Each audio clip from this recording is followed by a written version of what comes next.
Όταν λέω πηδά, θα πηδάς. Όταν λέω γέλα, θα γελάς. Ό,τι λέω είναι διαταγή.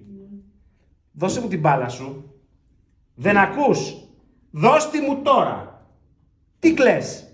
Κλαψιάρι. Με ενοχλείς ρε. Μόνο που υπάρχεις. Σήκω πάνω ρε. Χτύπαμε. Τολμάς? Σταμάτα. Ως εδώ δεν έχεις δικαίωμα να μου μιλάς.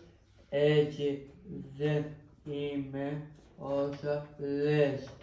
Αν δεν σταματήσεις θα το πω σε όλους, στο δάσκαλο, την οικογένεια και τους φίλους μου. Δεν είμαι μόνος μου. Εσύ βρεθεί στη θέση μου και χρειάζεσαι βοήθεια. Εμένα όμως μη με ξανανοχλήσεις.